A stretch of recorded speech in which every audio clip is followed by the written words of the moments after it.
is a work session of the Board of Education. Can we all stand and say the Pledge of Allegiance? I pledge allegiance to the flag of the United States of America and to the republic for which it stands, one nation, under God, indivisible, with liberty and justice for all. Okay, we have our agenda before us. Can I have a motion to accept the agenda that's before us? Ms. Onias. I'd like to make a motion to defer the summer school report. She wants a motion to modify the agenda by deferring the summer school ad hoc committee update. Correct. Okay. Is there a second for that? That motion is before us. All those in favor? Oh, yeah. We'll just by way of notification, when we get around to the agenda plan, we'll be looking for your suggestion on when to put it back in if we move it. Okay. So that motion is before us. It's been moved and seconded. All those in favor of removing this item? 8-0. Great. Okay. And we'll take that up in the agenda plan. So now can I have a motion to accept? Are there any other motions to modify the agenda? No.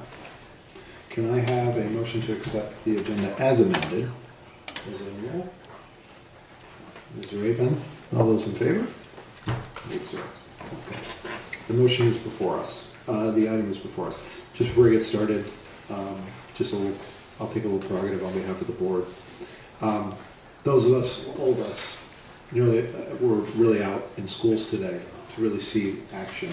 And it's so exciting to get out of this room and this building and get out where stuff happens. I think everybody would say, on behalf of the board, thank you, particularly to the staff, the principals, the teachers, the custodial staff. The buildings were sparkling today. The floors never looked better. And just thank you to everyone who got us off to a great start. Nearly 9,000 kids were in schools learning today. It was a beautiful day. They were really happy, so I just want to say thank you. And I can say, yes. I think the staff includes that, right? And I can say I told Jen Benson Vega from the Oak Grange School that she asked me to have a t-shirt, so I said I've been there, done that. I got the t-shirt. And they even have their own hashtag so for posting pictures, but it was nice to be out with everybody. And thank you, everybody who made a hard effort to get us where we were. It was also kind of interesting to be on the post road at 7:15 this morning, and there was nobody there. So anyway, the item before us is graduate. I'm sorry, yes, Ms. Erickson. I just wonder, as a point of privilege, if Dr. Gilday would like to introduce any new cabinet members to the board and to the audience? Absolutely, happy to do so. Our new administrator, our chief operating officer, is Lorianne O'Donnell, there at the end. And she's her first day here is August 21st. Welcome aboard. Any others? Well, Bob Stacy took on about 12 oversight of 12 departments this summer. So I'm glad to thank him for that. So the facilities comments that you made, we can directly attribute to Bob's leadership and helping us to get some of those projects wrapped up. So thank you to Bob.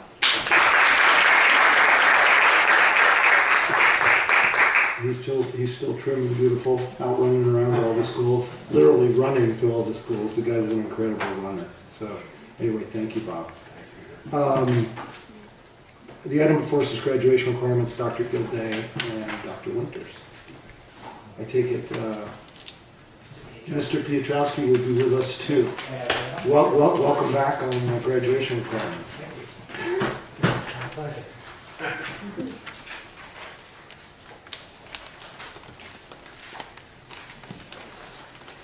So we are initiating the conversation on graduation policy update with really the aspirational vision of the graduate, because that is where we always want to start with our board policies. We want to start on those ends, that we are hoping for all of our students. So through the summer, Chris and Rick worked with a team of people to look at not only policy language recommendation through other school districts and CAVE, but also at our own policy, at our procedures, as well as this aspirational vision. So the aspirational vision aligns with your board policy on the vision of the graduate that goes far beyond a simple test score and looks at the academic, interpersonal, and personal characteristics of our learners.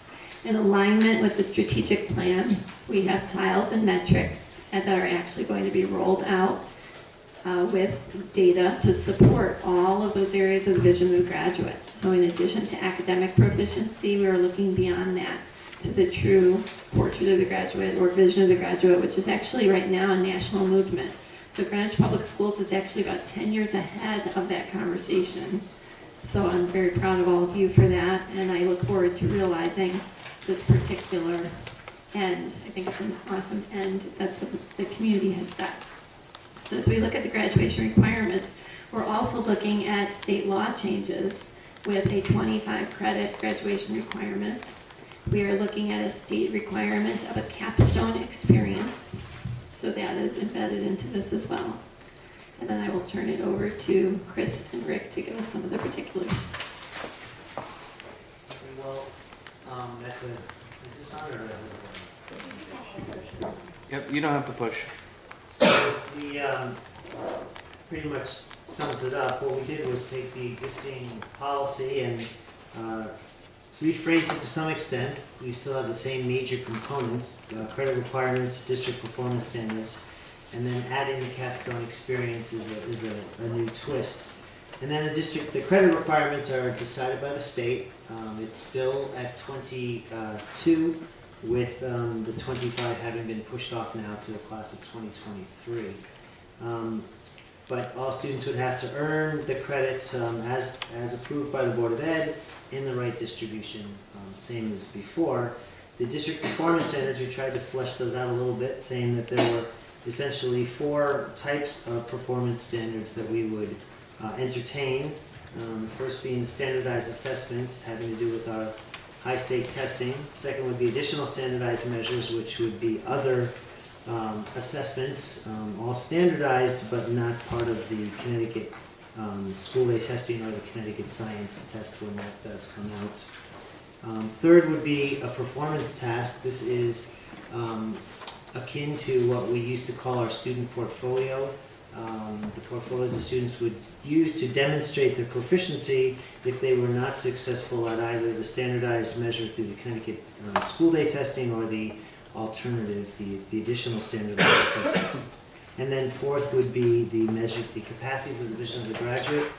We have not brought that formally in front of the board, but we've been working on this in pilot form for probably 5 or 6 or 7 years now.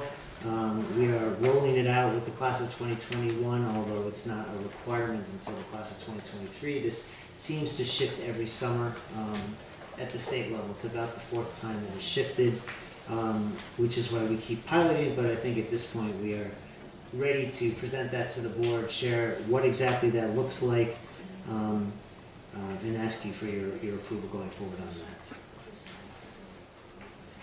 So after that introduction, and under Jill's leadership, we essentially looked at pretty much all the districts that I could find, and pretty common was at the board level, the policy level, was a much briefer graduation requirement policy that spelled out the major areas, and then it referred to more of a procedure for what the actual numbers and specifics would be. So we've given you both here. There's both the proposed policy as well as a proposed procedure.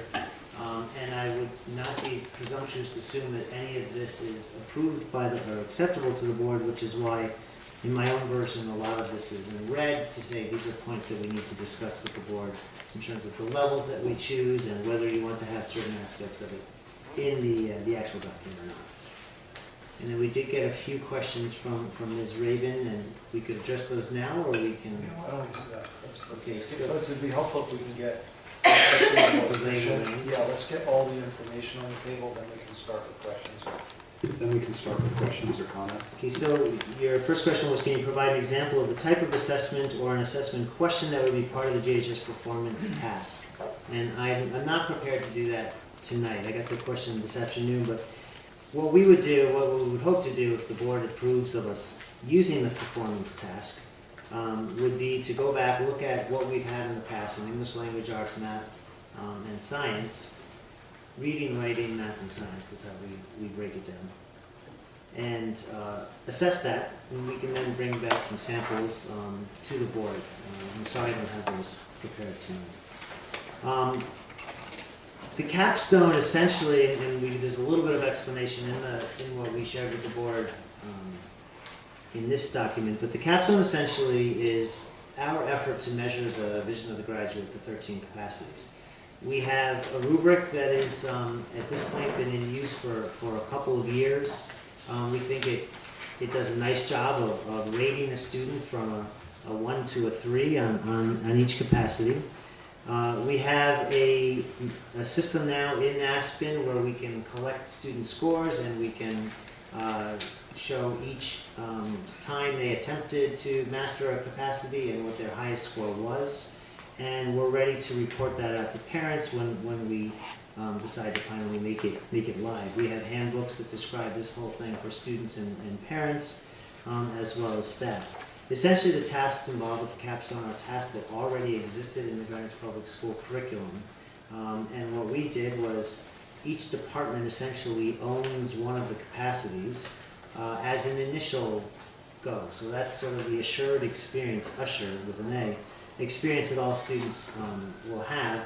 Those who don't meet the capacity in the first go-around will have other opportunities through different schoolwork to challenge for that capacity. It's as objective. The last question was, I view the vision of the graduate traits as being subjective to measure. Can you provide a couple of examples of objective assessment criteria? It's a little difficult. They are rubrics to measure what essentially are student reflections on how they think and how they learn and how they did goals that they want to set. It's been something we've been trying to become more objective on, but I will be perfectly honest, it's a challenge. I think we have to get into it. We have to start getting some feedback and start, getting some iterations of this to see how we can make it increasingly more objective and more part and parcel of the high school. Chris, just before we start taking questions, just to clarify some of the terms you used. To use a performance task, can you just be sure for everybody else to translate that into, is that a test? What is a performance task? A performance task, the way we're looking at it is more of a portfolio of a student's work. So, for example, the student who does not meet the performance standards through the standardized assessments would be placed in a learning center with teacher support and given a series of work that they would need to complete and demonstrate that to a committee that would determine whether or not they met that standard. So what you're really proposing is essentially what you had in the handbook that was not in our policy. Yes. And you now want to propose what you had in your handbook, but not in our policy. Yes. Okay, and the second, and you said you didn't have an example of that for us, right? I didn't bring one. Okay. Right, I think that's what you said, yeah. And the second one is, can you just clarify what's a student reflection? So, for example, in the mentoring program, one which I well, I'll use the sorry, maybe I'm led you astray. I think I heard you say that in order to measure the vision of the graduate, the 13 elements of the vision of the graduate you're proposing, you essentially measure it by assessing these student reflections. Was that what you said? Yes. Was that properly? Correct. Okay. So, take the capacity division of the graduate, which says students will be able to pose and pursue substantive questions. That's one that is embedded in the sophomore research paper, where students they spend a lot of time not just researching a topic, but actually conceiving what is a researchable question, how to go about that. They write the research paper, and at the end they write roughly a one-page reflection on how they went about the research process, what they learned about themselves as a learner, and then that reflection is assessed through our rubric, and it's part of the sophomore research paper grade, and then also just the reflection piece is part of the capstone grade. Senior internship, for example, every week that the seniors are out, they have, there's a question that asks them about their internship. The first one is, why are you interested in this internship? What are you learning from the professionals around you? How do you see this as fitting into your broader plans for career or college? And then those reflections become something that we evaluate. Mr. Bernstein. Mr. Bernstein. Thank you. I can tell a lot of what it is, so thank you for that. I've got 2 comments and a question. One, this is a policy change, so I think it's very healthy to have the discussion at the board level tonight. But I will make a motion when we're having a discussion to move this to the Policy Governance Committee. Let me just remind everybody as a matter of process. That's a good point. We've already been over this. This is the night that they're proposing what they would like to do. It's not the policy review. This is for the administration to propose to the board in more or less.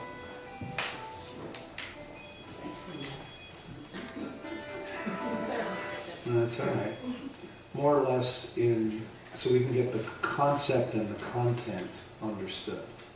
Then what it'll do, it's already on our agenda to be, it's presumed from here, depending on what comes out of this, it would then have been moved. There would be a sense of how the board felt about this. Because the administration asked that we take this up as early in the year as possible so that they have enough runway to deal with kids, and they have a sense of where we are.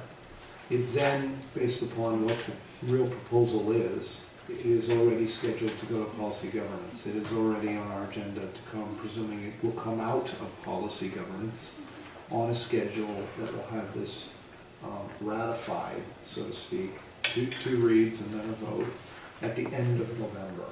So just as a reminder, this process is already built into our current calendar. So the focus of this really needs to be on understanding what is being proposed, have a sense of the board.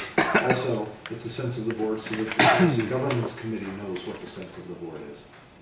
Okay? So I hope that's a helpful reminder. People may not have remembered that we already set that up. I'm sorry, Mr. Bernstein, back to your questions. Thank you.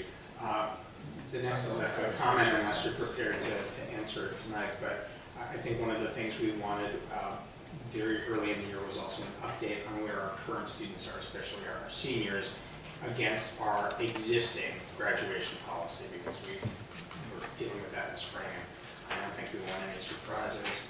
And I don't know if you're ready to talk about that tonight. And then just the last part, you talked about the performance task being equivalent to the performance standard. So basically the test, right, the SAT or whatnot.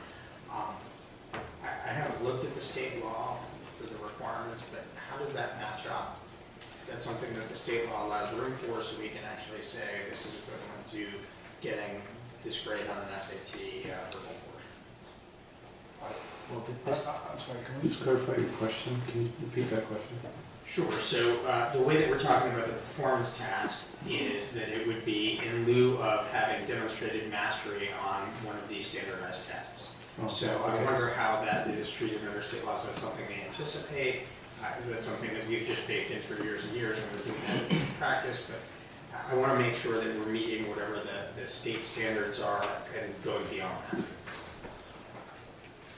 Well, the state policy states that you may not exclude a student from graduation based on only standardized tests.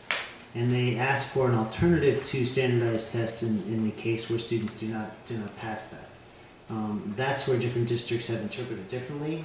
Our old policy had a capped-like language, capped-like assessment language in it.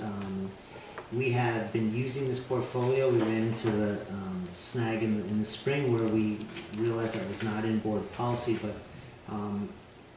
I would recommend the portfolio, and I would invite the board to have greater oversight of it. I think if we were able to sit down and actually scrutinize it and make a determination that the skills demonstrated there are the skills that we would expect of a graduate, then we could move forward. I would not, knowing that we had this conversation last spring, I would not presume to just reinstate the current portfolio that we have. I would say that Rick and I feel very strongly that if necessary, we would entertain sort of a bifurcation of this process. We feel very pressed for time for the class of 2018. We met with them already this morning, and we don't like to shift the rules or the requirements on them as the year goes on. And I do appreciate the sense of the meeting, so to speak, so that we feel with confidence we know what direction we're going, even if we haven't ironed out the details. But if we could at least resolve how we're going to treat the class of 2018, we could engage in a broader conversation, maybe with more substance and depth for 2019 and beyond, if that's suitable to the board. But also to answer your question, we did. I'm sorry, Chris, can you say that last part again? You would be okay if we dealt with 18 and then dealt with it 19 or beyond, or you'd rather deal with it all at once? I would be totally okay if we dealt with 18 and the 19. I mean, Okay. we have a new superintendent who brings a lot of new ideas to Okay. the table. And I think it's a good opportunity for us to really look at a policy that really hasn't been changed much other than the name of the test and the score for a long time. It's a good opportunity. Peter, just to answer your question, just as a referral, you guys have an email, I'll dig it out and send it again on this exact question from the state of Connecticut. We got that clarification when we were dealing with this last year. What the state requires is that there's an assessment. It does not define what that assessment is. The assessment and the level of assessment must be decided by a Board of Education. So the only legal requirement we have in statute is that there has to be an assessment. But what that is left to our discretion. And that's in statute, and this is the way it follows to make sure everybody gets it again. It was circulated last spring when we were on this. But I think I'd like the other question answered, and just in response to that, I think it'd be interesting to hear how some of the other districts are interpreting that. right. And you can do that in writing after tonight, that's fine. But I do want to hear how the class of 2018 is stacking up with the current policy. Right. We have that, right? That was a question. Right. I wrote it down as a question to be answered. Okay. Did you have, I'm sorry, go ahead. Do you guys We have have? both. We have what other districts are doing to answer your question about the art assessment, and Rick has done a lot of work on the data. Oh, do you have the data ready for how 18 is? Oh, great. If you can share it now, let's do it I now. just want to make sure that I'm talking about the Board of Ed policy from April 23rd, Yes. 2015, where they had the testing was level 2 or above, Yes. SAT was equal to or greater than 500, the PSAT was equal to or greater than 500. Okay? Yeah, just for point of clarification, Rick, I think the one that's on our policy guidance site, which is where that is the source of record, the last one that's posted right now is revised May 25, 2017. But the only modification in that one was an exception for last year. Nothing else was modified. Does that help you? I think all the numbers you just went over, and by the way, it's here if you want to look at it, just to check it. He's told us what he's right here. Right. I'm pretty sure I took this verbatim. Great, perfect. So keep in mind, this is data as of June 16th. Okay.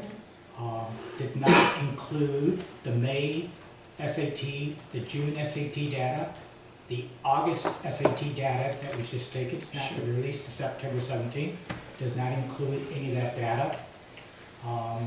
As of 2 days ago, the class of 2018 has 12 more students that have registered since that date and time. So it's a moving target, but I'll give it here and now. On June 16th, there are 648 active students.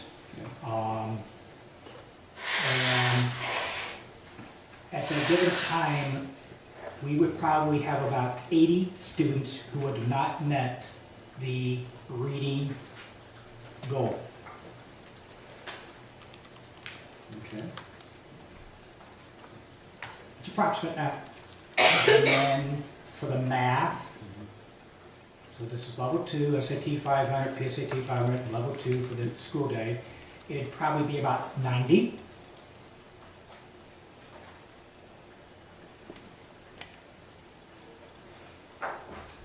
The writing, which includes the research paper,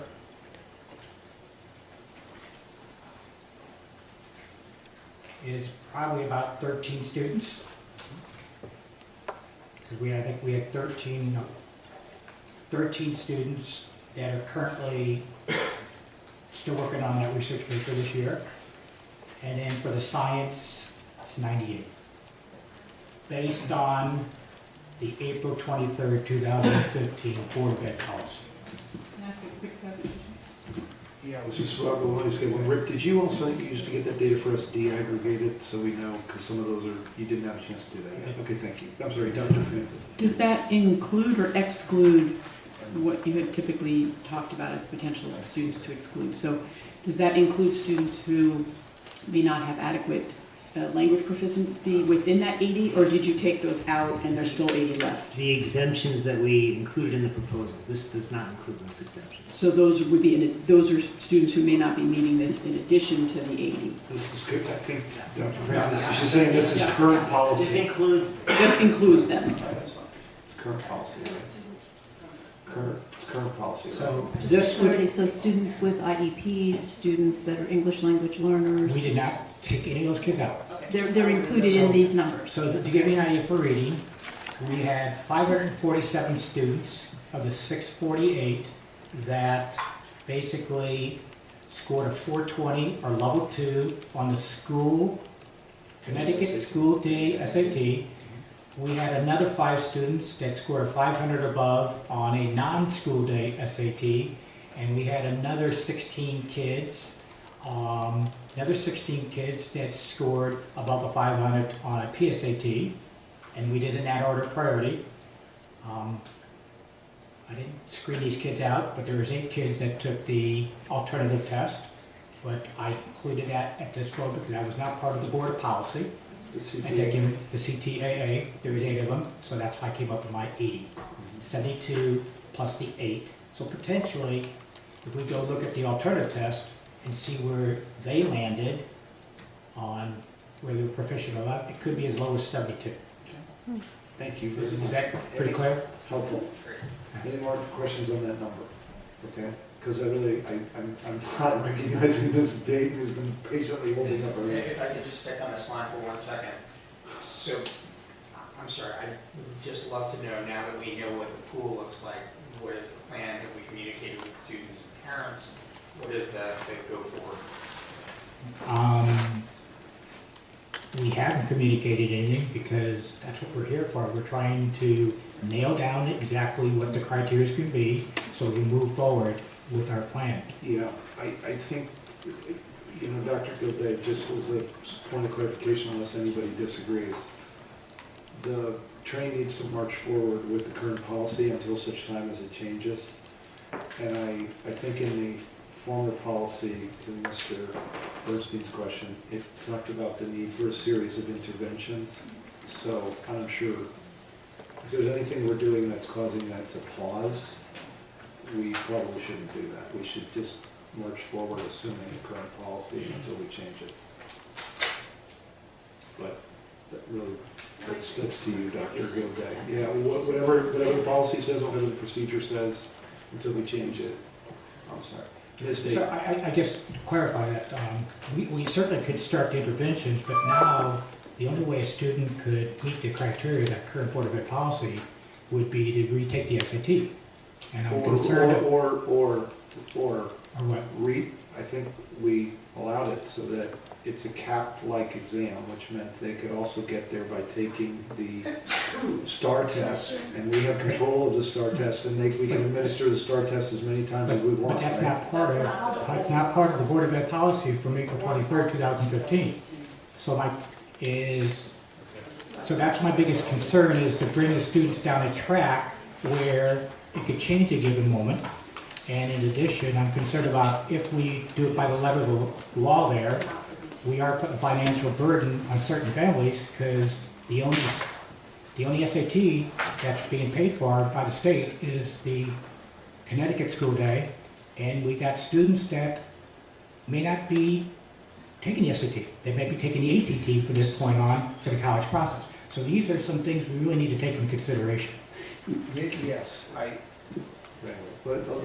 Ms. Dayton?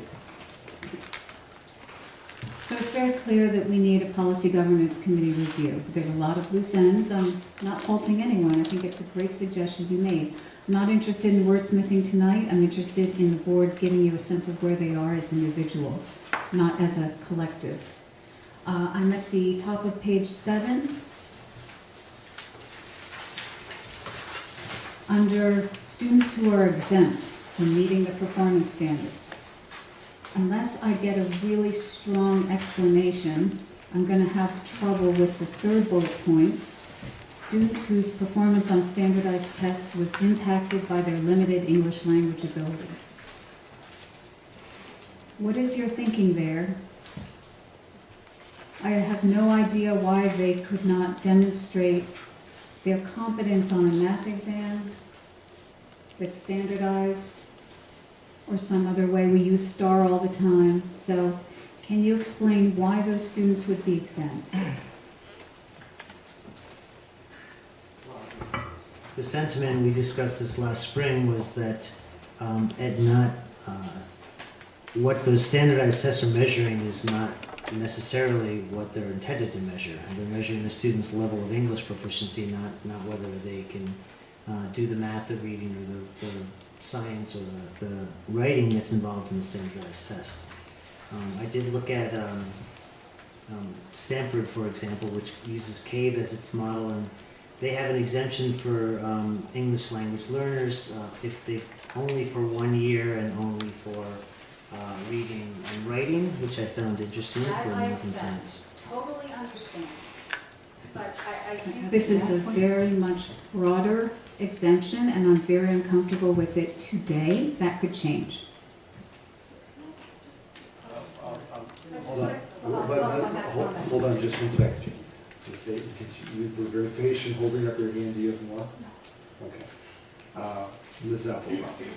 So just following up on the English language learner question, the new SAT, because it's more problem solving, requires a lot of English understanding and ability in order to actually do the math. Am I remembering that correctly? Yes.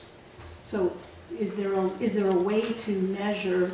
I know we have certain exit requirements for our students leaving ELL that would. So how do we determine who has enough English language ability to be able to do the problem solving, even if they may have the technical math abilities, but being able to understand what's being asked of them to apply it? That to me, I don't think we need an answer right now, but in light of what Ms. Dayton said, that to me would be the question we need to have answered as to where should that level be based on how they would be able to perform. Chris, I just think it's important. If we have it, great. If we don't, I think we need a primer, not to speculate, on how the state and the College Board have already modified the test or not to account for this. Because if they haven't, right, can you guys get us information about that? We can. I'm not aware that the state has modified the test at all, other than to provide English language learners with a few simple accommodations. They can have a bilingual dictionary. They can take it in a smaller setting. But there is every English language learner prior to exiting from an English as a second language program takes an annual test called LAS Links, and that does give you, that is strictly meant to measure their English language proficiency. And one, I've always thought, since I was involved with ESL a long time ago, that students who demonstrate a certain level of proficiency on the LAS Links would be held accountable for standardized testing, and those who didn't would not be. But that's another piece of this that the board could consider. Ms. O'Neill. Aren't there guidelines that come from the state about how long an ELL student must take standardized tests after they've been in the classroom for X year, or how many months or something? Maybe Mary, don't you know what I'm referring to? They have to take the exam. They have to. There's no exemption on it. But there was a time when there was. Yes. So that might be a reference for us, because I guess my feeling is I wouldn't want to have a student who's been in the system for several years all of a sudden be exempt. I mean, there's people who should be exempt if they just arrived and whatever, but I think we should have a, I think we're all saying it should be some standard, whatever it is. Dr. Frank. I would concur with that, and I think that comes to a broader point that I was thinking about as I was looking at this, is that I have no problem with the concepts of what are in the policy, but I feel like there needs to be, from my perspective, I have a huge sense of responsibility that we need to have students have basic abilities when they leave our schools. And I think this, I don't say that this is what would happen, but I was often thinking extremes. And, you know, if a kid's been here for 6 years, we should have taught them to speak English well enough to be able to take these tests. So we shouldn't have sort of a loophole that says, well, they don't speak English well enough, so they don't have to pass the tests. I think there should be a greater elucidation of what these things are. And similarly, I think with all of the exemptions, you know, what are the criteria to make sure that we're keeping our feet to the fire, that we're meeting the standards that we need to get these children ready? And if we're not adequately teaching them English when they've been here, and I don't have the answers to what those cutoffs should be, but if they've been here 3 years or 5 years or whatever it may be, that's our responsibility to make sure that we've taken care of that. And so we can't just say, well, they don't speak English well enough. I mean, you know, could you have a child who's been here their whole life and they can't pass the test, and then you say, well, they don't speak English well enough because they didn't pass the test and therefore they can graduate. I mean, that's a ludicrous example, but that's what I would want to assure, that we're not building that into our policy. And I think that, to me, kind of backs up to even a bigger picture as I was trying to think of this and be a little bit higher in my thinking, was when I look at sort of the two big areas as I see this, we've got the credits areas and we've got the proficiency areas. I feel like we need to be really tight on the proficiency. We need to really make sure that we are doing everything we possibly can to make sure that we're holding our feet to the fire to get these, you know, students really able. When I look at the credit side, that's where I feel like, yeah, maybe we can be a little loosey-goosey on this, right? I was nervous when I read the part that said a credit means you have to be in a classroom for a year taking class full-time. I'm okay if you say that's the equivalent of what we're trying to get, but I think we should be looking at online options. We should be looking at mastery. We should be looking at all kinds of other things. We should be looking at, I don't know, is there experience that you could have that would qualify for a credit? We should be much broader in our understanding of what is an accomplishment that we consider adequate to show that someone has mastered or achieved or gained a certain knowledge. And that's where I would like to see us be much broader in our vision. And so I really see those two things as different approaches. But it makes me very anxious to see a policy and a procedure that I think just leaves a lot of room for us to not adequately prepare our students. Ms. Erickson and then Ms. O'Neill. I agree with Dr. Francis up to a point, except what I'd like to do is, when PGC looks at this, is to really look at the K policy, which I actually think is really good. There's two versions of the policy, one of which is mastery-based learning, and I think a lot of what's in the K policy is sort of mirrored in what you proposed tonight. I am a little concerned about holding ourselves or our students to the fire when it comes to taking a test, any standardized test. I think that we need to have standards. I believe the state statute says we have to take into account statewide examinations, which is, in our case, is the SBA and the Connecticut School Day SAT. We can't only use those tests, but we are required to factor them in. But there are many cases where students could score below a 420 on the SAT and perhaps get into college or have a career. So I don't want to say that that is a measurement that I'm wedded to. I do think that graduating Greenwich High, whether it be with 22 credits or 25 credits, is a testament to the rigor of our program and the skills that our students develop, the skills and capacities our students develop. One concern I have on the capstone is for the class of 2021. I'm really pleased to hear that you feel like you've been piloting this enough that you can roll it out.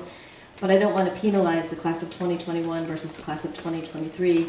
They'll get a credit. Class of 2021, I didn't read that they would get a credit. It would just be a requirement in addition to their credit. So that would just be something that I'd like to explore. Maybe it could be an elective or something, I'm not sure.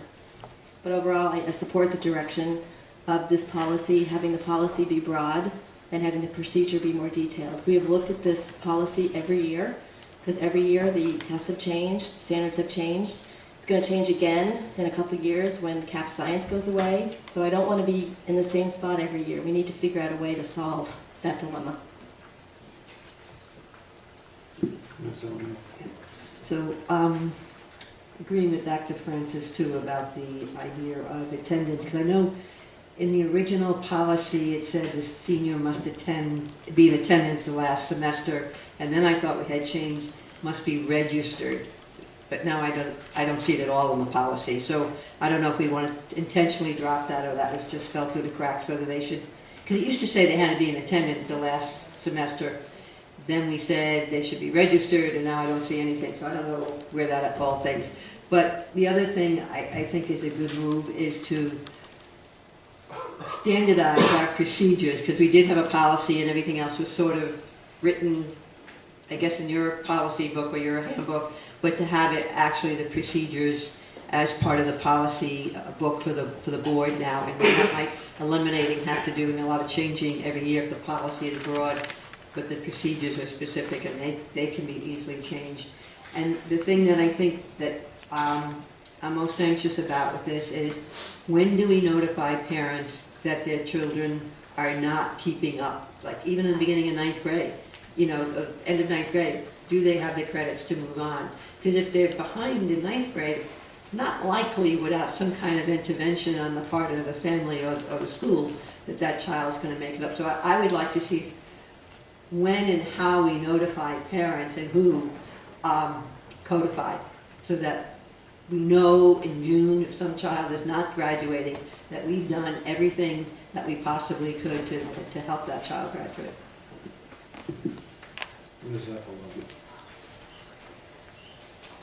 I'd like to just build upon Ms. O'Neill's point, because that was what I wanted to also mention, is that we develop, or you all develop, and I think the idea of through procedures versus policy is some sort of objectives of at what point do you, and what constitutes a trigger of we've done as many interventions as we can and we know we need to move to the alternative measures.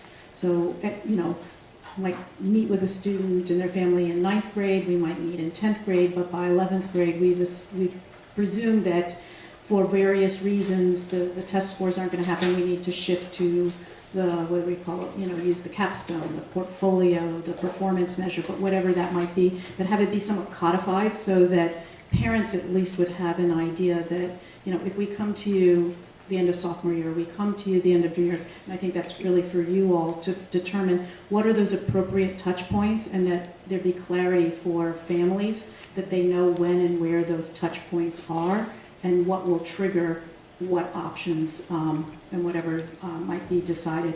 And I'd also like to suggest that as you look at the alternative performance measures, even the capstone, that we focus on remembering to tie this into the concept of personalized learning and the strategic plan, and how, in whatever form that might take. Ms. Raven. So Ms. O'Neill and Ms. Applebaum reminded me of a question that I wanted to ask. When I saw, again, the notification, it seemed to be spring of the junior year, and now that we're part of the summer school ad hoc committee, some of the things that we're talking about is credit recovery. So it might be just late in terms of planning for summer school that year, depending on what people need to recover from into senior year. So, as Ms. Applebaum indicated, some earlier indicators so that they can try to retire some of their requirements sooner versus later. Dr. Francis. So first, coming back to something you guys had asked, I would be completely comfortable, and I'm hoping we can come to a consensus to say that something like the STAR test is something that I would envision as an option that could be used in terms of the performance the assessment portion, so that would be a reasonable thing to work towards in terms of students who have not met the criteria based on the prior policy. So I'm hoping that's something we could give you guys as something to walk away with. Second was to say that while I was talking about feet to the fire, I don't think that only way to do it would be a standardized test. So I think an adequate other type of measurement is fine with me. It's just one that is rigorous enough that I feel that we have met our obligation. And then the question I had was the second level of the SAT. Can you give me a sense of whether that's typically what has been used in other districts when you've looked around? Is that a fairly typical cutoff for performance? A lot of the districts have not defined it yet. They've been waiting for direction from the state, and then finally last year, the state said, no, the direction's gonna come from the boards of education. And when you look at their policies, they haven't defined it. I haven't found anybody who's said something higher than a second level. When we asked the state, yeah, it's in the notes. Go call Abe Christ, who's in charge of this for Commissioner Monthly. He said very clearly, he sent it back to us in an email as a matter of policy. They said the state cannot set those standards per the law, and he cites the law and he provides the link. It says local boards of education are required to set that standard. Right, that's right. So my point would be seeking guidance from the state, I don't think it'll ever come. Yeah, it'll never come. Right, right. Yeah. Anybody else? Sorry, go ahead, Ms. Alvo. I was just going to say, based on the conversation that we've had, are there any other big overarching questions that you feel we have not addressed that you need clarity before it goes back to PGC? I do, yeah. So if I'm hearing you correctly, you would like us to flesh out what might be some criteria for the English language learner possible exemption, and that would be discussed in Policy Governance Committee. And that's fine. That doesn't hold up anything for us going forward. Going forward with our 80 to 90 students who are already not meeting those standards, what I thought I heard, if I'm correct, is that we can put them in academic learning centers with support and interventions if they are able to demonstrate the standard on the STAR assessment, that would be suitable. If they are not, are we allowing for them to complete a portfolio of work, or are we saying STAR and no more? Okay, that's good. That's the kind of direction we. Chris, I think the point of it is that you have to operate with this is what we went through last year, right? You got to operate with the policy as the way it is, and as quickly as we could potentially change it. So, as an example, based upon what you're hearing today, I should actually address you. If you want to come back with a revised policy exclusively for 2018, and you want to do that urgently, right? You could make that decision to come to the board with a proposal that is very similar to what happened last year, right? And then you could get the ultimate policy in 2019. You could apply it in 2019 if you feel that urgency.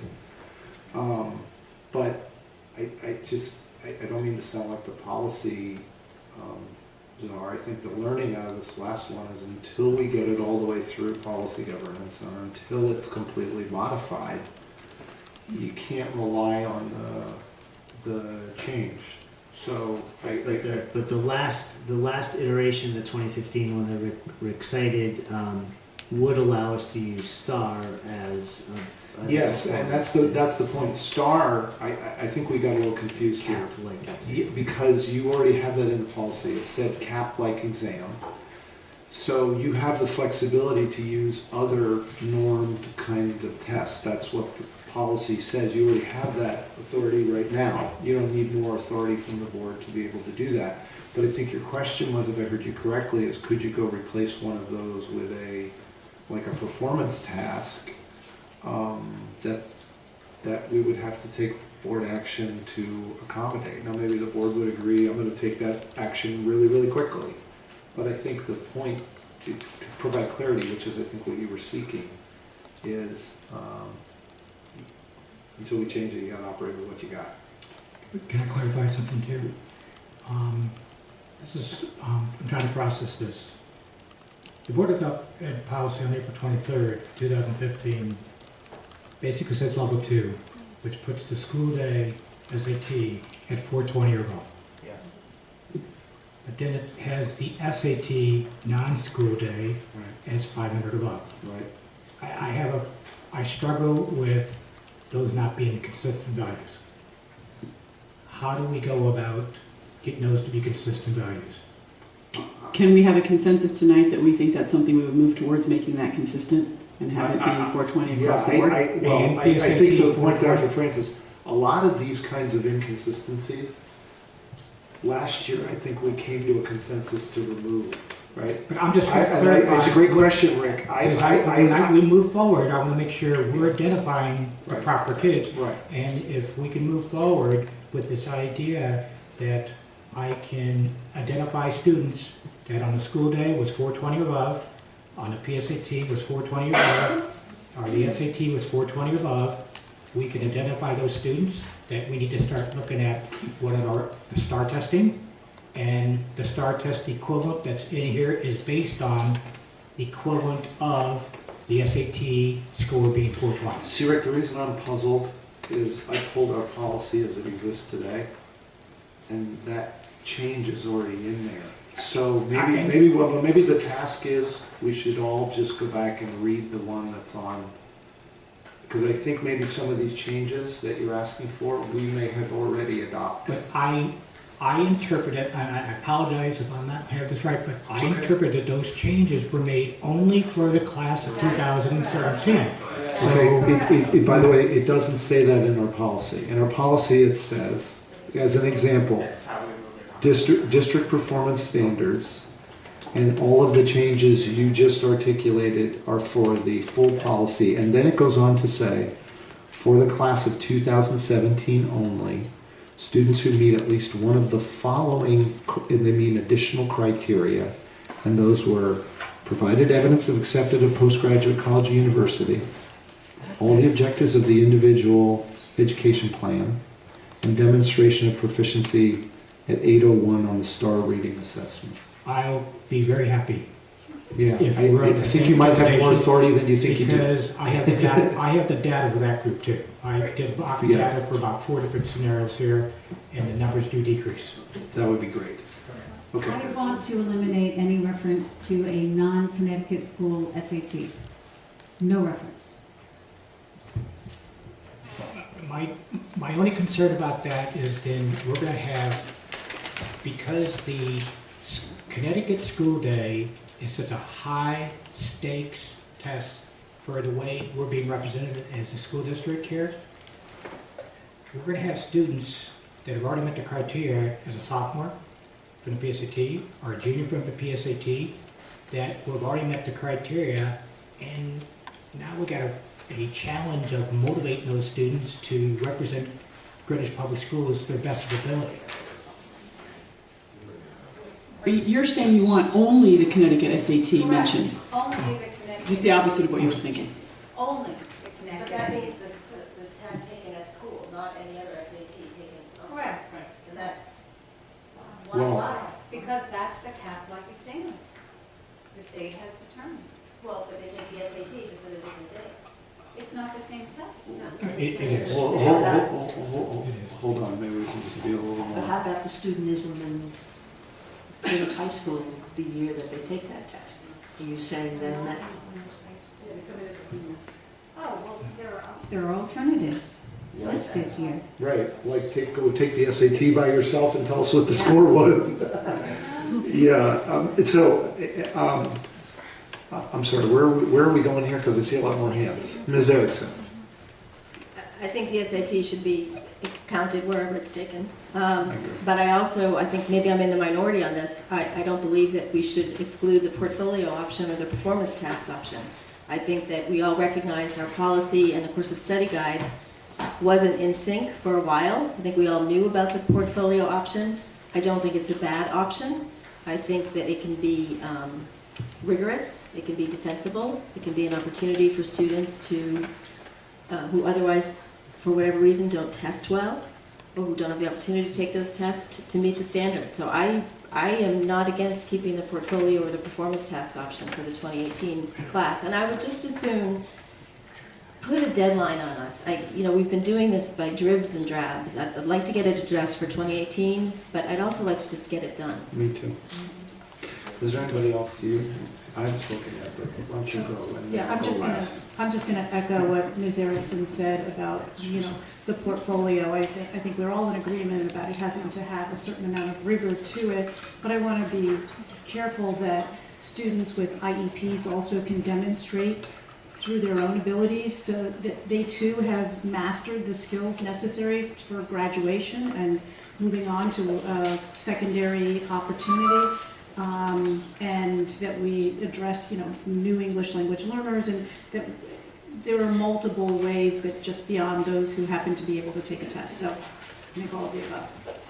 The only other thing I really like to request is for the class of 2019, I know we're focused on the class of 2018, before the class of 2019 walks in there and takes the Connecticut School Day, I think we owe them to know exactly what the cutoff is for them to meet graduation requirements. So I know we can expedite class of 2018, but definitely let's don't lose sense of that class of 2019, please.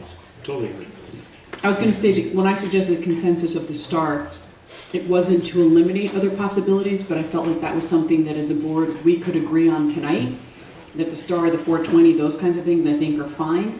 I think that next step is something that we may likely come to a consensus on, but I'm just not sure with the information that we have now that we're ready to do that. So I think as we get the follow-up, go back to PGC, we may add that in, but I think you can leave here at least comfortable that the STAR and the 420 is something to work with. I have one more question. The actual policy for science is a challenge right now because there was a test, there's no more tests, the STAR doesn't assess science. I'm not sure how the 90 students would demonstrate their proficiency in science. We do say, it does say in the board policy that students who demonstrate proficiency or above on a senior science portfolio. That was the one area where the portfolio was mentioned in board policy. Yeah, it says, science, you're right, science is different. It says on the capped, right? Yeah. It says 3 or above on advanced placement. And it said attaining goal or above on the the capped science skills checklist, which is an alternate exam, which I think I understand that the state still provides, right? And that yes, For this particular class, right. But they may not in the future. they won't ask them. Have they declared what their replacement is? Yes, the skills checklist. The skills checklist.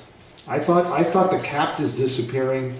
It's going to be replaced with NGSS, and the capped science checklist, which is an alternate exam, remains. There will still be an alternate assessment for those students identified to demonstrate their understanding of science. That's Whether it's called a Cap science, checklist it's or gonna be called something else. Okay, alternative assessment. or whatever it's called, right? Okay. Go ahead. Just the last point, just to reiterate this. I think it's fine to identify the exams or the alternate exams or the alternate pathways in the policy. When we start talking about numbers and cutoff scores, I think we should leave that in the procedure. And that way, to the extent they're changeable or whatever happens, we can be informed, but we don't have to go through what it takes to go through a policy change. Okay. Has everybody spoken? Because I haven't spoken yet, but I try to follow our protocol and go last. Anybody have anything? Did you address the science portfolio? Or are you about to? No. I would say Well, no, it's not, it's, these three things are in our policy, portfolio is not in our policy. the science, I think, is. Just reading policy. No, these three items are in our, and you tell me if it covers what you're asking, Chris. Well, I It think. says here proficiency level on CAP, No, I think. attain 3 or higher on advanced placement, attain goal or above on the CAP science skills checklist. It doesn't say anything about a portfolio. I'm not certain, I have to go back and check, but I think that, no, I'm looking at the same thing. It but I says think the for 2017. I think the 2015 board policy Yes. did mention the science portfolio. No, this actually is the 2015. It says for the 2017, we added 5 additional items, which was only 17. It was acceptance postgraduate, IEP, CAP science administration, who enrolled after the date of the administration of the test, 22 or higher on ACT Science, because we didn't have that, right? Or who demonstrate proficiency or above on a senior science portfolio. So right now, it only applies to 2017. If people want to take that last item and move it, you know, so that you give it a sense that they will apply it for 2018, folks can do that tonight. That's, I think, his question, but it's currently not in our policy. You want to move the Act 22 and the science portfolio to this currently at 2018. Personally, I would support that if that were brought forward. But if everybody else would, I think you're asking that question. Right. Would most people support that? I can support that. Okay, so you can pretty much count on, once it goes through PGC, that those items would carry a majority of the board and would be added. So if we're opening the door for the ACT, for the science score, why are we not opening the door at the ACT for the reading and everything like that on the 22 too? In the so let's just be clear what's what's right now in the The reading, writing, Do you have suggested scores? I would put it in. okay, yeah, that makes it ACTs. I think you had cap-like, so if you want to recommend a score, and if that score is 22, okay. Would you want the same for, by the way, is everybody nodding their head yes about that one? Yes. Okay. The other one would be for mathematics. Right. For mathematics, we don't currently have any, well, wait a minute. We don't have any reference to the ACT, so 22 or above, you could accept that. Here's the other one that I think, guys, we should, if we're interested in, there's an alternate that's in here as well that may be less controversial. It's a 747 on the STAR math so that the team knows exactly what the target is for the math. I think, Rick, if I'm correct, you talked to Renaissance Learning and you normed the 747 equals what it equals, the 420, the 22, and the other testing protocols. Yeah, I think we came to the consensus that they could use the equivalent star for the Is follow everybody testing. nodding on that one? Well, I'm not nodding to the number because I really do believe that we should not be putting the numbers in. We can say demonstrates equivalency to the SAT, and that should go in a procedure that can be amended as we do the norming every year. Yeah, I think for just our verbal consensus for tonight, we're good with that. Is everybody, if this comes before us, likely to vote for this with what they know right now? Yes. Okay, so you can count on those, Rick. Thank you. Let me just tell you where, you know, Everybody else think they were on this?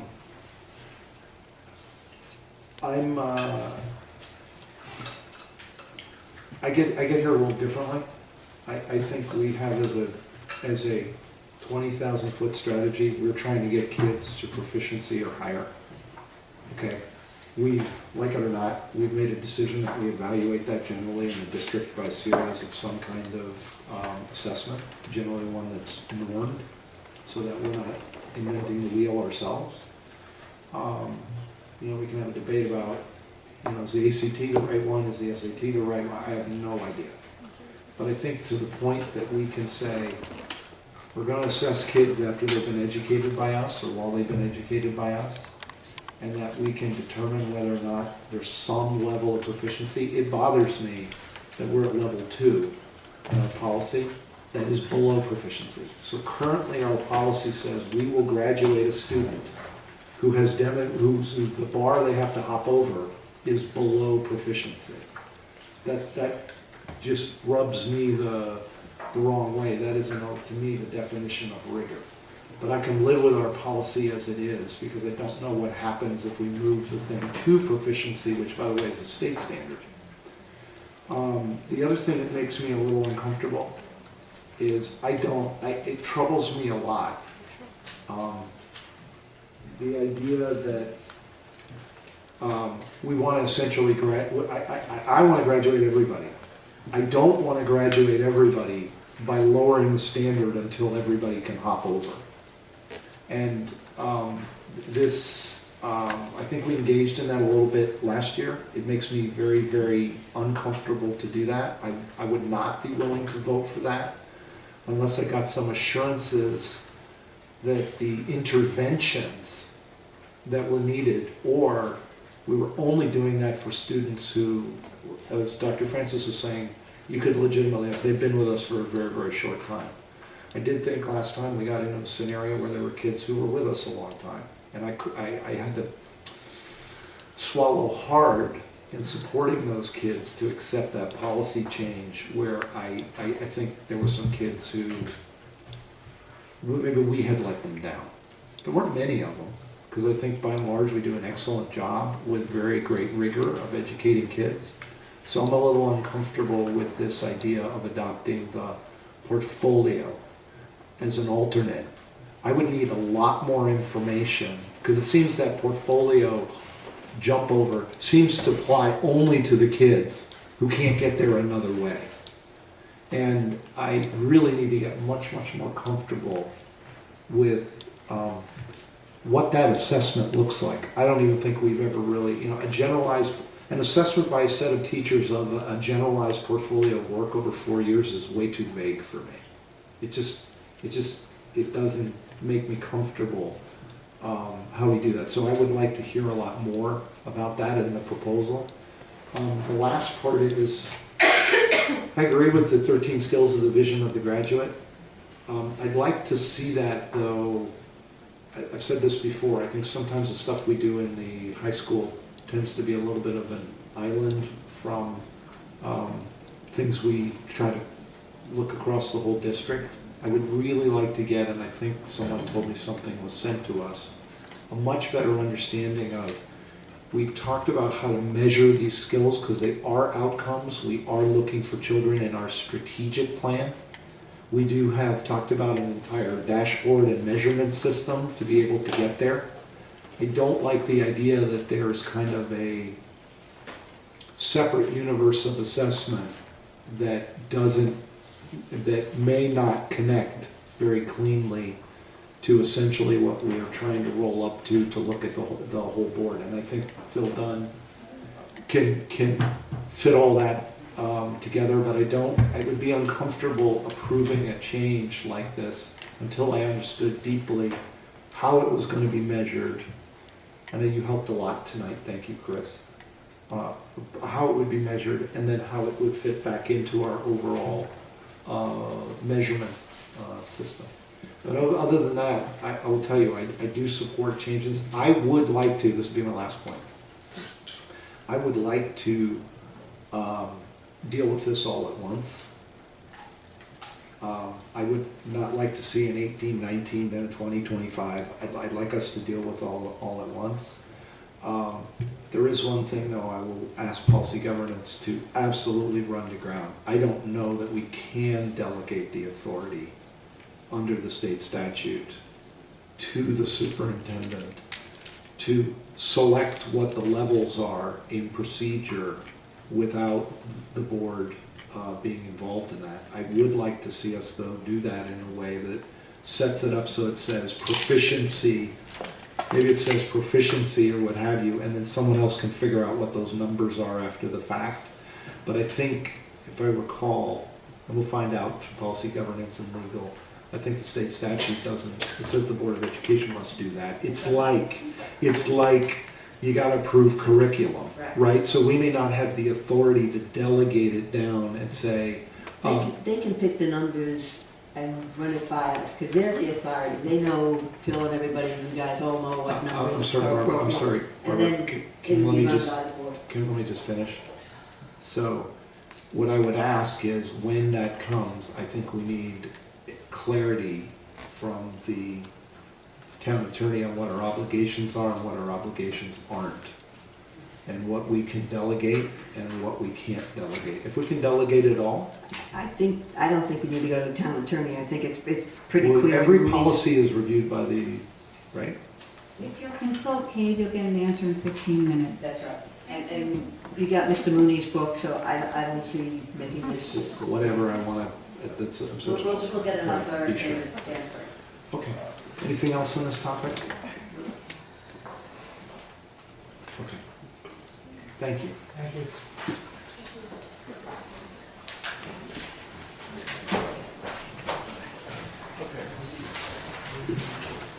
We are on to career readiness. Ms. Parisi.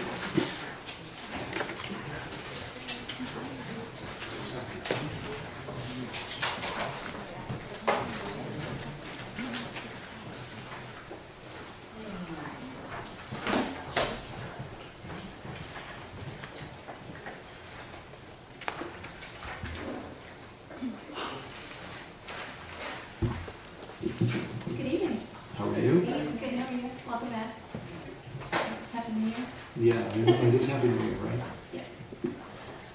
So in your board packet, you have the career and technical education with career readiness monitoring report as presented on May 25th, 2017. And due to the timing of that report, if you recall, we didn't have the CTE NOCD national assessment data. So within your packet this evening, you have an addendum that does provide you with the technical skills assessment information as recorded. So the tables outline the program that was assessed, such as accounting, engineering, manufacturing, and so on. The number of concentrators of the students that were assessed in this area, the test takers, and then the mean score. There's an additional data report provided by NOCD that are reviewed at the building and the IDT level, so it does go deeper. There's a dashboard that the teams look through to determine competency of the assessed skills, and I did highlight some of those areas that are focus areas for the team going forward to identify gaps and even program strengths. Additionally, per your request that evening, if you recall, you wanted to understand who were the students in that undecided category. So we worked with Jen Lau, our research manager, to provide that information of who those students are. And Judy Nadell could not be here with us this evening, but I know that she's working with both Chris and Rick and the guidance team to do more about what can we do to help these students no longer be undecided as they move on. So that information is here. All of the data is being used to evaluate all of our programming of career and technical education, as well as career readiness and the program and services. We have an opportunity now with the passing of the Perkins reauthorization to examine and evaluate our programming to ensure that our students have that full system of supports to be college, career, life, citizenship ready. So we're very excited by that reauthorization, but we do need the time to go through that information, the data. Last thing I'll say is that the questions that we did put before the board, I think we still need to engage in that conversation, and so that we can have that guidance and see the direction we want to go in. Ms. Dade?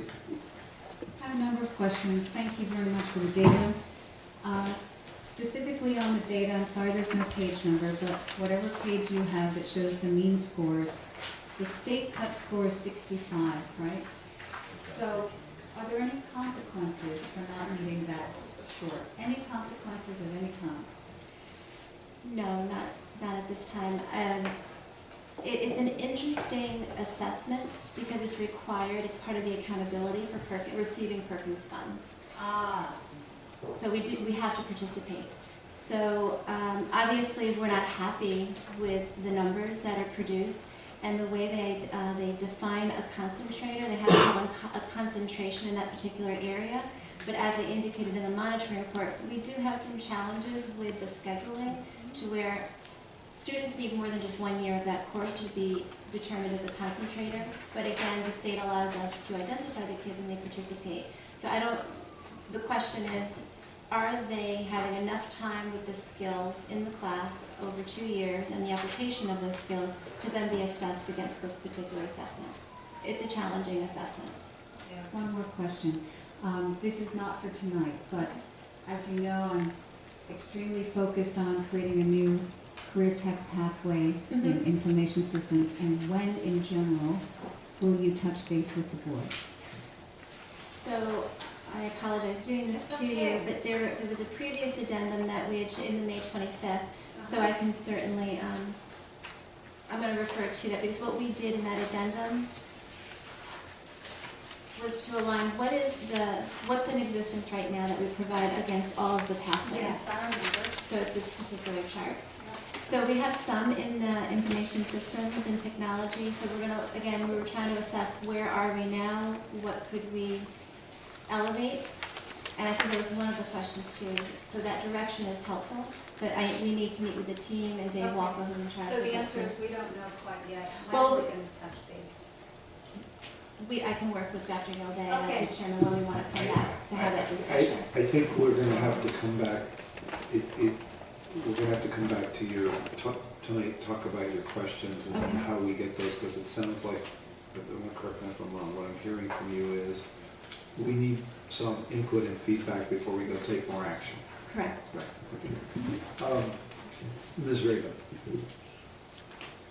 So like Ms. Dayton, I was wondering about the mean score as well, and if we could infer anything about being lower than the state.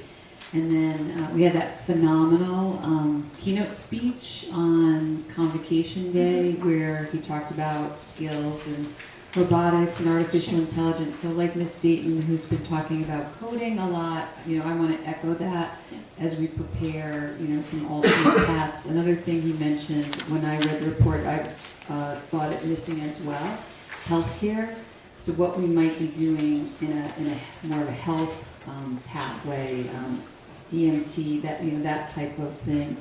And then my last question or comment is, you know, a lot of those programs or a lot of those curriculum are at Wright Tech, and just again, I think we keep talking about the relationship between Greenwich High School and that school and how to get their diploma from Greenwich High School or some sort of dual thing. And I do want to revisit, you know, what's the stumbling block there?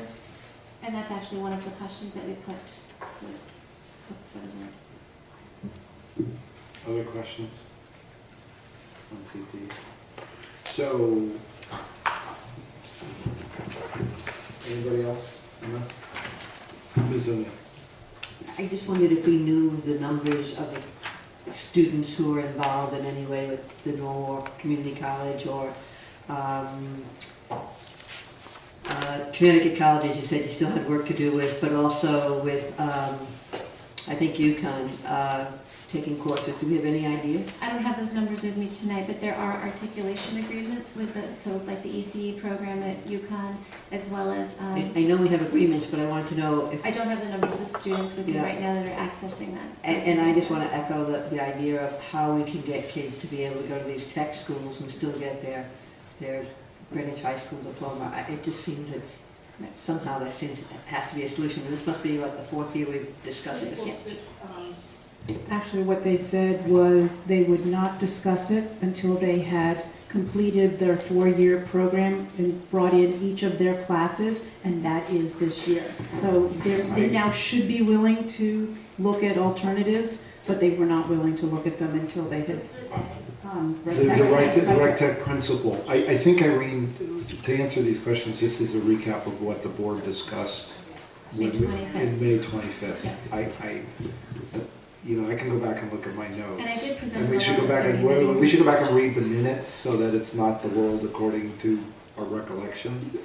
But I think what we said in there, or agreed in there, was that we would encourage the administration to pursue all of the, deeply pursue and then come back to the board with what currently could be done that we're not doing. As an example, the state has enabling legislation and a program to do a collaborative with Norwalk Community College, and that we have not fully exploited. Oh, no, we do have articulation agreements. I know we do, but I'm saying programmatically, we haven't fully exploited that. Well, I get the point of there's kind of like an enabling, but that's different than necessarily looking at it programmatically. That's one. The other one is, you know, Wright Tech, I think the signal we made is if you're getting stuck with an administrator in a single technical high school, that may be an item that you could bring back to the board, and the board might be able to engage our state legislators and others to help break through that and explore that at maybe a different level. That was another thing I think we said in that meeting. But that you guys should go in and think about what you would want that to look like, and you know, if you could make progress talking directly to AIT was one, and I think if I recall properly, don't take this as gospel, I gotta look at the minutes, Wright Tech, to Ms. Applebaum's point, you know, they had initially said we're reopening, so not now, come back later. I think we've reached later. So, and then to come back and tell us if, hey, we as a board could help you break through to, you know, some out-of-the-box thinking required, we would be, of course, willing to support that based upon what the administration wanted to propose and do. And that also includes what we want to do within our own system as well, correct? Well, I think the other conversation that we had, but I'm not sure it's a consensus, is there's a question, right, of strategy that I think remains open. Maybe it's a retreat item that we need to put on our agenda or what have you. In the last retreat, we didn't get to it. Do we want to continue down a path of in-house development of additional career pathways that we don't currently have, right? Or do we want to do that by leveraging partnerships with other people? It seems to me that I don't have a sense that the board has rendered a clear signal on that, one versus the other. I think different people have different opinions about that. So that what I'm taking out of your document is you need us to, it would be helpful to you to get us to figure out what our consensus is about that to the degree it can be discerned and communicate that to the administration. Is that correct? Correct. Yes. Okay, so that's a task for us to do. And we'll have to figure out how to do that. Maybe we can do it in a retreat as a topic, or I don't know how we'll do it. We'll figure that one out. Okay. I see Ms. Dayton's hands. Having brought this to the board, I have certain non-negotiables in my mind, and one of them is an early college experience. NCC has it all mapped out. You don't have to lift a finger. It's free to us because we have an agreement with them. Costs the board nothing. That's a no negotiable. The other one is there must be embedded job training. There must be an apprenticeship. Don't get caught up on the word. There must be 6 to 8 weeks in the senior year.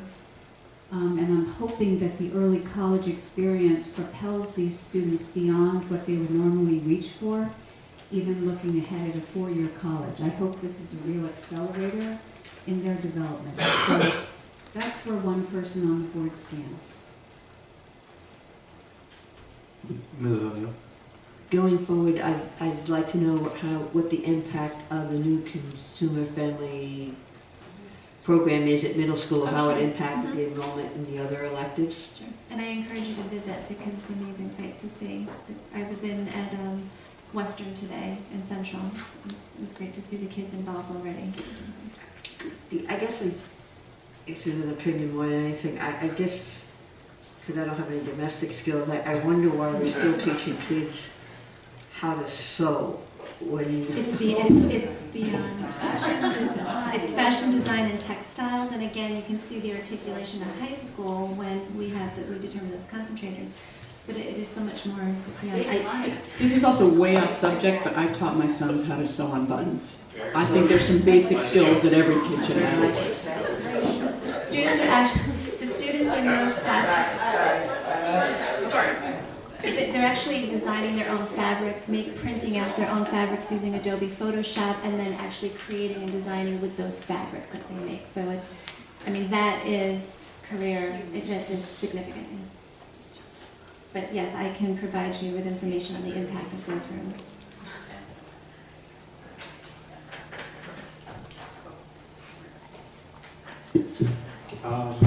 I had a couple questions. I just want to reiterate, I looked at the data, the table, and I just want to be sure I'm reading it again properly. 648 students in last year's graduating class. Okay. And so another way, 94.9% of those kids, 91% of them went to a 2 or 4 year college, right? 590 of them. 2 went to college prep, 4 went to the military, 8 took a gap year, 5 were directly employed. And then it said 6 of them were career. I didn't understand what that was. Could you just clarify that again? I'll have to follow up with you because Judy has that detail. Okay. And then it said 33 students. Because 33 students were other, we didn't know what happened, right? Because it's 5.1%. I guess I'm just trying to get the perspective here of what problem we're trying to solve. But when we talk about expanding career tech ed, I'm trying to figure out which students, because it's all relative, right? This is all about trade-offs, right? I'd love to have a fully articulated program at Greenwich High School in a building. We did it all ourselves. Nobody ever go to Right Tech. You didn't have to do anything else. Money was endless. I would love that. I don't think we're in that world. So I'm trying to put this in perspective of everything else, and I need some help, because as I read this, it looks like we're talking about a target of 33 kids. Different than, please don't react, different than I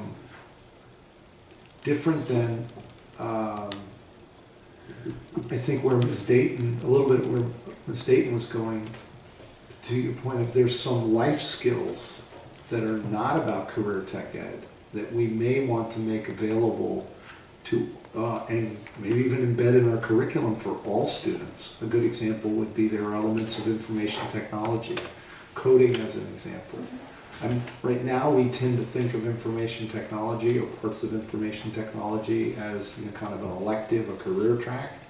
I'm wondering if some of these aren't things that we would consider embedding fully into our curriculum. We have to. It's a state requirement. We have to. Seriously, there's no choice. And get a proposal essentially to do that from a curriculum perspective, as an example.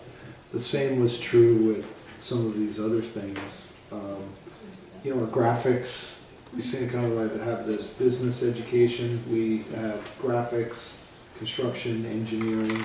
There was business, general business, there was kind of marketing and accounting, but it doesn't seem like those are very deep.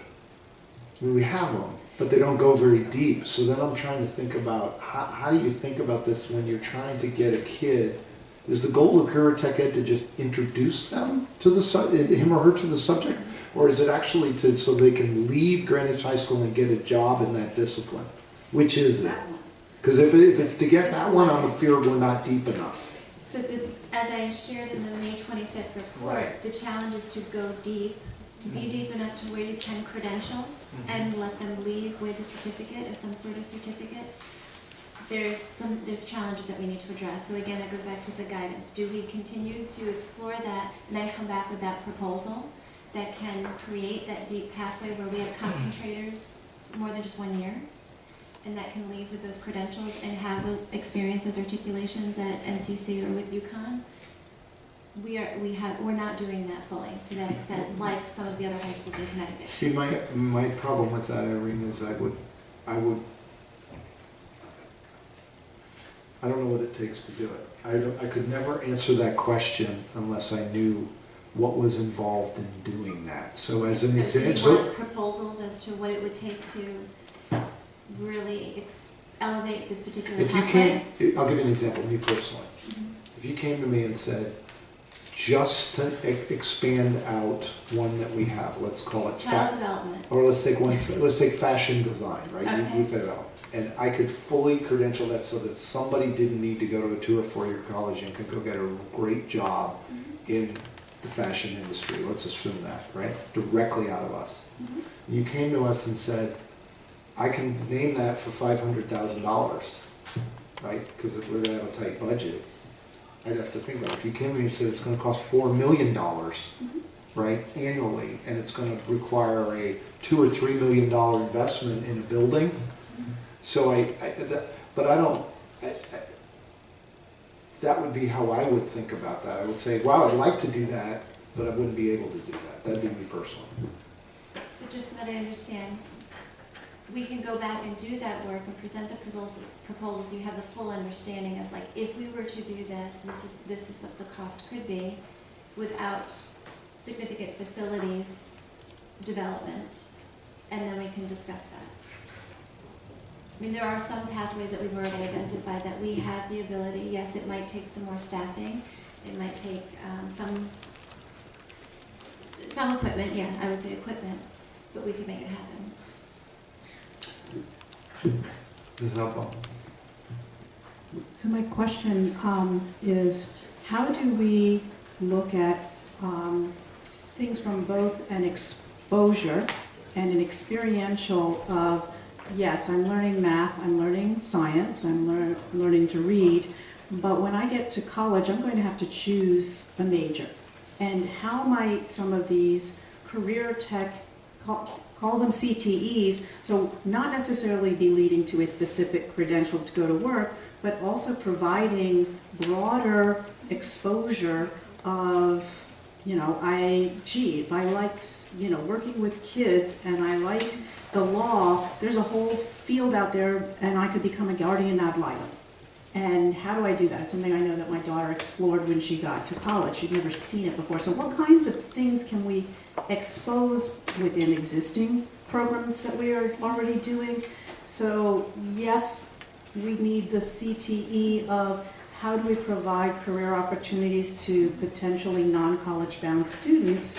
But at the same point, I would hate that we limited ourselves, that career tech ed was only about that and not about how might you, and then as we go to personalized learning and then looking out future focused into careers and programs that don't even exist maybe now, how do we tease that out into students? So I would not want to lose one for the other, and if we have requirements that we have to meet certain career tech, like connecting with right tech, we've all been saying that one, but at the same point I'd really like to see that bigger and not specifically of everything has to necessarily be credentialed. And I don't know how, but that would be my overall. And that's just look. one small piece of it. As I shared in the May 25th report, there's this image challenge. CTE has this image associated with it. And if you recall the PowerPoint that I had shared, and I can reshare it, we gave you case studies of our students who went through the program, who went to FIT, and then have a store on Greenwich Avenue.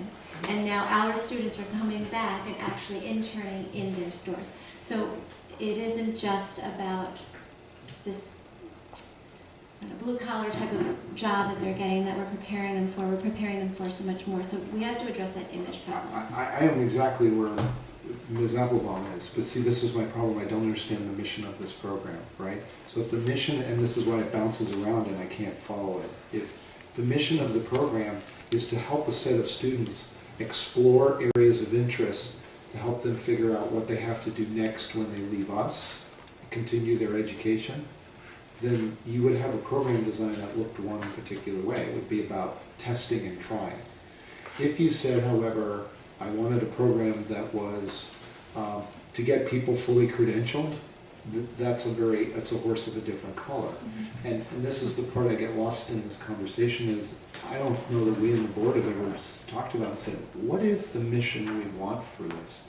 Because I think you're right. You're in a hard spot because you go, I don't know what target I'm shooting at, therefore I don't, and I think that's the takeaway is you need us to help you clarify what the target we're shooting at is. And I'm trying to align as much as I can with the national guidelines, the Sure, guidance with yeah. the reauthorization of the idea of developing tomorrow's professionals. So yes, we need some of that guidance and an opportunity to talk deeper about it. Where do you want this program to go? What do you Can we schedule a discussion about this either in a retreat at a meeting to help clarify this for Jill and the administration? Yes? Works for me. That's a nice board. Okay. Okay. That'd be helpful. Is there more on this topic? Thank you very All right, much. thank you. On to the next. School year calendar. I think Dr. Gilday has made a proposal to modify the calendar, asked us to figure out whether we're going to modify the calendar. So Dr. Gilday, do you want to present the item and then we can always decide what we're going to do? Certainly, this is a board decision on a school calendar item. This is one of the rare years where a BET primary is going to be held on a school day. And we have 10 schools that are involved in being open for election from 7 a.m. to 7 p.m. And with all of the safety security measures that are in place for schools today, it's in conflict with being able to just simply walk in. So we have the constraints or the challenges of parking, access, power cords, phones. and all kinds of things. So I've noticed in Connecticut you have a requirement that on full election days you are closed. It's actually a state statute. So this is less invasive, of course. It's a smaller number of people, but it is still leaving 10 schools open for the day with children there. Do you have a recommendation? Our recommendation is that we close on September 12th, which we hate doing a calendar change. We understand that that's never easy for working families. I'm a working mom myself, so I totally understand that piece of it. But for the reasons we mentioned, we believe we can use that effectively as a teacher professional work day with the schools and not in attendance. Ms. Dade? I fully support your recommendation. It makes complete sense. Let the teachers have learning during that time. Let the students be safe. Let our registrars do what they need to do to run the election efficiently, and we'll all be better off for it. Ms. Erickson? Has the district reached out to its third-party providers, such as the Boys and Girls Club, the Ys, et cetera, to make sure that they could accommodate our students on that day? Yes, we have messages back from all of our partners who have said that with notice they can do the additional staffing and can serve our children. Ms. Applebaum? If anyone else needed further support for the administration's recommendation of the schools that I visited, they all commented how much they would enjoy having that professional learning, that they had one less day than usual, and having it at the beginning of the year and to be able to absorb what they got at convocation, et cetera, could be very valuable. I have a question for the, what day, because we have a statutory requirement. So what is, if we get rid of this one, we have to make some other change. What is the other change that you're recommending? Take it from snow days? After you take up, you meet. So you're just going to remove it and just say we're going to do 180? Okay, that's the recommendation? Okay. Ms. Raymond? I'm sorry, reduce the school year from 181 days to 180 days. So Mrs. Applebaum's comment reminded me, I did talk to a couple of elementary school teachers, and they commented that, at least for the younger children, they won't be in school for a full week until that first week of October, so it's harder for them to adjust to like that 5 weeks. So is there anything that elementary schools can do with those students just to help them adapt? Because every week in September they'll be missing a day. I just think you should vote on the motion and move on. Because So why don't you make the motion? I make the motion to adopt Dr. Gilday's suggestion about changing the school calendar to reduce the number of school days for students from 181 to 180 and use the primary day as a staff development day. Second. Ms. Applebaum seconds. All those in favor? 8-0. And Emily's going to print it tomorrow so parents have notice. And it's just practical measure, Dr. Gilday will be going to get it apparently tomorrow. I directed it to the super, but you can.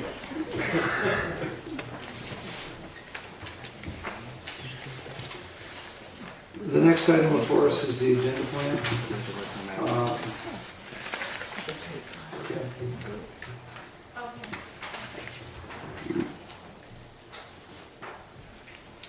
Hello. All the changes that have been made and proposed are summarized on the cover sheet. Tonight I heard, I believe, 2 additional items that will need to be scheduled. The summer school program review and goals, and the CTE conversation. I was wondering, on September 14th, there's an added item, concussion report. My recollection from doing the agenda planning last year with the monitoring portrait, that wasn't to be a report, that was supposed to be the administration developing procedures to make sure that we were in compliance. There was no call for our report, as I recall. It came up in agenda planning this week. Dr. Gilday brought it up. It was a hangover item from last year. I have to go back and look at the minutes. I understand what we discussed is that there was a set of questions that we asked. I asked them particularly about concussion when that item was before us. And it was decided, instead of holding up that report, that there was, to your point, it was about what in detail are our procedures, right, around concussion. And Mary Ford and Gus Lundeen, right, we're going to the nurse with Gus Lundeen. We're going to bring that forward, and they said we can bring that to you in September. And the point was, it was a written report to the board. It was a follow-up to the board. It's not an item per se. But we can go back and look at the minutes. It doesn't matter. Well, I don't care how it comes, but we do need procedures. So if they were a report, just make them. Right. Well, I think they kind of said they have them. Okay. And that's why it's a little odd that it's a report. It's a follow-up item from that discussion, and it was supposed to come to us written in September. That's why it's listed this way. It's not a special monitoring report. It's not something new. It's a follow-up item from last year. You look very puzzled, Dr. Francis. No, I was just going to say, just to simplify, if they could just make it the procedure and then we could distribute it however we want to distribute the procedure. Yeah, I think there was also, there was some other information that was asked for, but I will go back and look at our minutes. I don't think we'll object to a little extra information, I just don't think it needs to be a formal. Well, right, that's the point, right, okay? So that's that item. Yeah, actually, hold on. Did you have any other changes? Yes, I would like to add the PGC annual report to the agenda for the next meeting. Okay, okay. So September 14th. You'll be ready to submit it by then? Yes. I'd like to add as a placeholder for the meeting on September 14th, a new Lebanon school update. The committee's been meeting, the state is slowly plodding along, and I think it's worth having an update. We have 2 committee meetings before then, and our PET onslaught meeting, so I just think it's time. Okay, it was for today, so would that be written? No, we would do a live update, we invite the chairman of the building committee.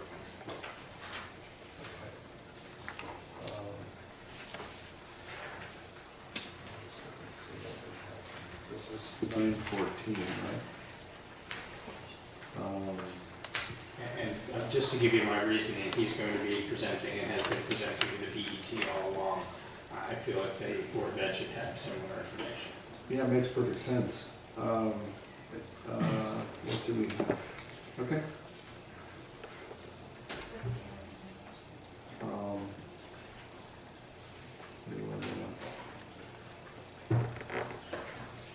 Other changes? Ms. Erickson. Just to clarify, is someone going to reach out to Mr. Walco and ask him to attend our meeting on the 14th? Absolutely. I support this idea. I know he's planning to present to the BET at their full regular meeting, and there's a decision point now. There's cost-benefit analyses of the delay that we need to Well, really let me ask a question here, just as protocol, because Peter is our board liaison, but I know Dr. Gilday, you've kind of made it. You tell us, do you want to marshal that item with the building committee chair, or do you want to have Peter do it? Okay. Okay. Okay. The only other thing that I have, I'm sorry, Ms. Erickson.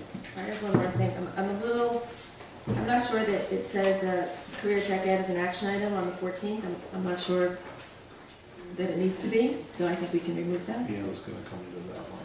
Yeah. Because it sounds like the takeaway from this one is we need some board work, and we know what that task is, and that needs to get scheduled, right? So I was going to talk about that in a second.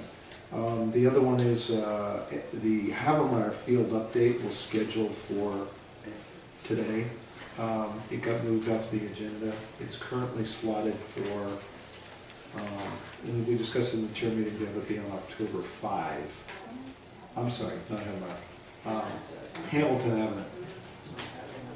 No, sorry, wrong language. Hamilton Avenue was scheduled and it moved. So, It's gonna be October 5th. October 5 is what we discussed in the chair meeting this week. The one other Peter, is, hang on Hannah, is that going to become an action item then at the business meeting following? I just want to make sure that if we're... no, it's going to become, what we discussed doing is it's to educate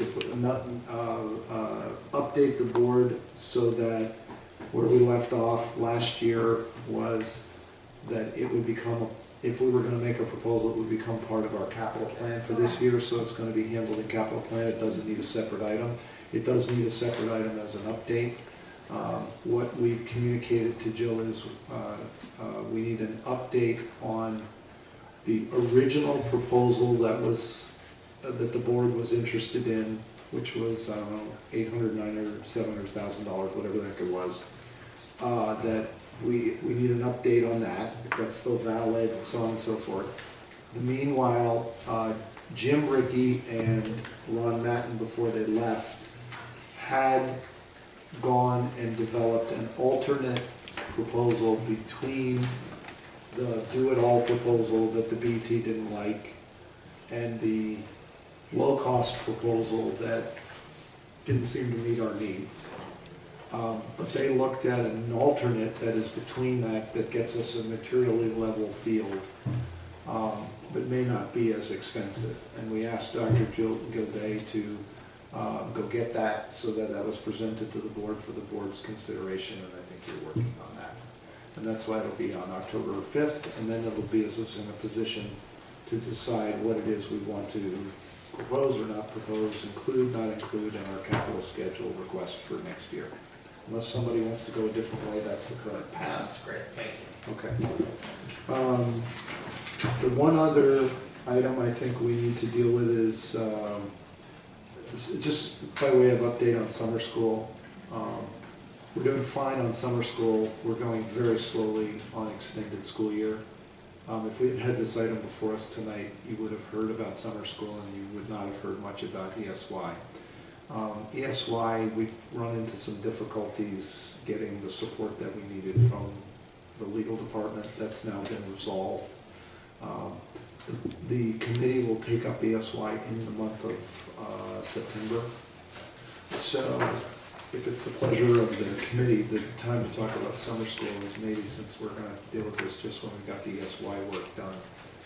So that would mean either October or November for goals. Because what we need to do is we need to consider the goal changes, and then we need to ratify the goals. So we kind of need 2 meetings to get this one done. Maybe we can do it in one, but it kind of breaks our protocol. So the question really is, we have a okay October. We've got a pretty full November. The October business meeting is quite full because we have the capital plan. So the question is, regarding summer school and summer school goals, what urgency do people feel so that we can decide whether to put it in October or in November? Yes, thoughts? I said as early as our retreat, whenever we had that with our new superintendent, that it was low priority. I guess my only concern is if there are budgetary implications. Right. Well, the current recommendation of the committee is not to have budget recommendations, but the full board will decide that. If that's helpful, don't we decide? I thought I saw your hand up. No. No? Anybody? Ms. Erickson? Seeing as how October's achievement report, I would just assume move it to November. I'm of the same opinion, but I didn't want to railroad that. So why don't we try to schedule that at November work session and November business. It'll be summer school ESY. Yeah, because you have to do it, we have to talk about it, people have to see it, and then we got to go back and vote. So we're 2 November. Yes, please. The last one is, the superintendent will be talking with us about goals, just by way of reminder. I realize it's a lot has happened. And when we had that meeting with Jill Maylee, thank you very much. We met at the high school. We talked about how we were going to do goals. Just as a reminder, Jill is the initiator of that process, is what we agreed. So Jill will present to us her view of what goals should be for this next year. We, of course, then need to adopt those. Earlier in the year is better. However, I think we do need a retreat. It would be great to have, I was about to send a note to everybody just to get that far this week with everything that was going on. It would be ideal if we could do this retreat in September. Okay, it would be on a weekend. Jill's provided a set of dates. The proposal would be there would be 2 items in the retreat so far, and there could be a third. One item on there is that Dr. Gilday has asked us, and she spoke to us, Dr. Francis and I, shortly after she arrived. I talked to many of you about this. She calls it clarification of community values, but it's really a strategic context that needs great clarity from the 8 of us speaking with largely one voice about what's important. She's done the homework. I steered her to the homework, and she did the homework. She's a wonderful student. Reading essentially our vision, mission, and all of those documents associated with that in our policy. It's a lot of words, and I think the ask is, if I characterize it properly, is I really need to know in here what's the essence and what's really important.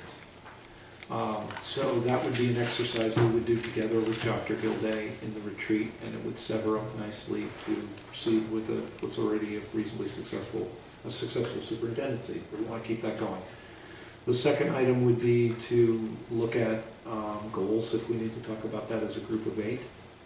We will have those already presented to us. And then the last item that could be added is this consensus item around CTE, if we so choose, if anybody wants to add anything else. But the current thought is to have a retreat to go get those 2 strategic items done.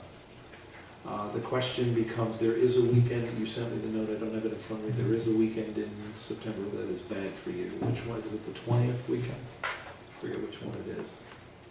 I can open it up. The question that I wanted to ask the board, and I would have done this offline, but we're here and we're talking about schedule. Is there Saturdays, a Saturday, maybe a half day, that in September that is workable for folks?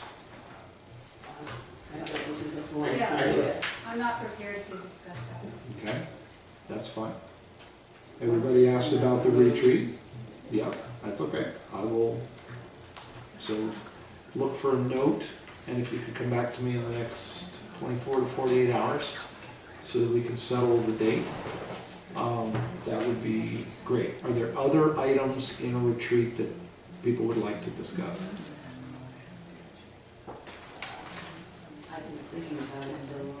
Okay. If you have other items that you want to add, ideally I would rotate towards fewer, better, deeper, directional, strategic conversations. But if there's, we're a group of 8, so nobody defines what it's going to be. If anybody has some views that are different, but I hope it would be those that we seem to have had successful retreats lately, when we're focused on a topic or 2 and we go deep and we get something done. So can I ask for people to send it? I will send you a note. Can I ask you to send a note back within 48 hours? Yes. Ms. Erickson? I'd just like to throw out there, I think it's good to have a facilitator at these type of retreats when we're talking aspiration and goals and values. I just think it helps steer us. So I would just respectfully request that you consider a facilitator. I think, yeah, there's been some different views on that, and but I hear that loud and clear. If anybody feels strongly about that one way or the other, I think facilitators sometimes make our meetings really effective. We've used those recently, and they've worked pretty well. But if people have views one way or the other, please let me know. Anything else? Anything else, Jill? Kim on calendar? No. Is that Mr. Bernstein? I'm sorry, Ms. O'Neill. You actually need to approve the agenda plan as. Yeah, okay. Do I have a motion to approve the agenda plan as amended? Yes. Ms. Dayton, Ms. O'Neill second. All those in favor? Now, Mr. Bernstein. Move to adjourn. Second. All those in favor? Excellent.